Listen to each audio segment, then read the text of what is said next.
আচ্ছা, ধরেন বাংলাদেশে মুক্তিযুদ্ধ শুরু হয়েছে।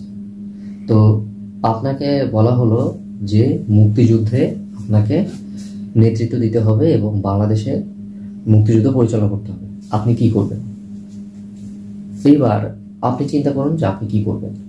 তো প্রথমত যাদের যুদ্ধ নিয়ে একটু ধারণা আছে তারা চিন্তা করবে যে বাংলাদেশের সেনাবাহিনীকে যারা মুক্তিযুদ্ধে যোগ দিতে চায় তাদেরকে একত্র করবে। তারপরে কোনো শক্তির সাহায্য নিতে হবে যে যারা আমাদেরকে সাহায্য করতে চায়, এবং পরবর্তীতে সাধারণ জনগণের মধ্যে যারা যুদ্ধ করতে চায় তাদেরকে অস্ত্র এবং প্রশিক্ষণ দিয়ে বিভিন্ন অঞ্চলে প্রেরণ করতে হবে, এবং সেই জন্য বাংলাদেশকে বিভিন্ন জায়গাতে ভাগ করতে হবে। তো আমাদের মুক্তিযুদ্ধে ঠিক এই ব্যাপারটা ঘটে। 4 এপ্রিল তেলিয়াগড়ে বাংলাদেশের তৎকালীন পাকিস্তান সেনাবাহিনীতে যেসব বাঙালি অফিসাররা ছিলেন তাদের মধ্যে যারা বিদ্রোহ করেছিলেন সবাই এই তেলিয়াগড়ে একত্রিত হন। তাদের মধ্যে সবাই ছিলেন এমএজি ওসমানী, যিনি মুক্তিযুদ্ধের সর্বাধিনায়ক হিসেবে দায়িত্ব পালন করেন, খালেদ মোশাররফ, মেজর জিয়াউর রহমান, মেজর শফিউল্লাহ। তো এই তেলিয়াগড় থেকেই বাংলাদেশকে প্রথমে 4টি সেক্টরে ভাগ করা হয়। পরবর্তীতে এগুলোকে মোট 11টি সেক্টরে ভাগ করে দেওয়া হয়। তো আপনাদেরকে আজকে এই 11টি সেক্টর নিয়ে দেখাবো যে এই 11টি সেক্টর কি ছিল। এই 11টি সেক্টরের প্রথমে 1 নম্বর যে সেক্টরটি ছিল সেটি হচ্ছিল মূলত চট্টগ্রাম অঞ্চল।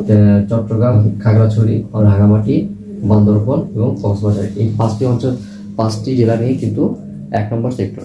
2 নম্বর সেক্টরে আপনারা খুব সহজেই দেখতে পাচ্ছেন কুমিল্লা, নোয়াখালী এবং চাঁদপুর অঞ্চল নিয়ে 2 নম্বর সেক্টর গঠিত ছিল, এবং সেই সাথে ছিল যে ফরিদপুর অঞ্চল এবং ঢাকা বিভাগটিও এই 2 নম্বর সেক্টরে অন্তর্ভুক্ত ছিল।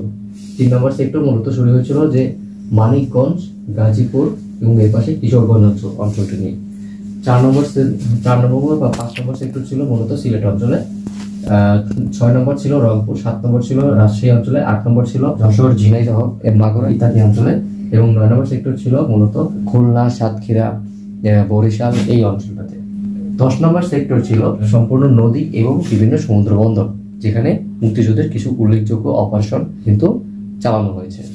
11 নম্বর সেক্টর ছিল আমরা এখন যে জেলায় থাকি, টাঙ্গাইল এবং ময়মনসিংহ বিভাগের জেলাগুলোকে নিয়ে 11 নম্বর সেক্টর গঠিত ছিল।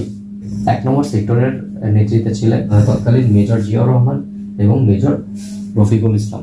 2 নম্বর সেক্টরে ছিলেন মেজর খালেদ মোশাররফ এবং ক্যাপ্টেন হায়দার।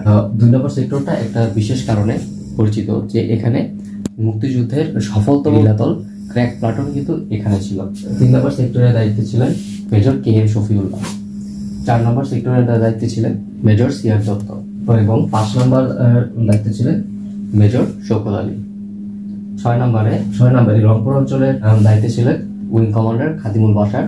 7 নম্বরের দায়িত্ব ছিলেন মেজর নাজমুল হক, যিনি দুর্ঘটনায় নিহত হন, গাড়ি দুর্ঘটনায়, এবং পরবর্তীতে মেজর কাজী নুরুজ্জামান।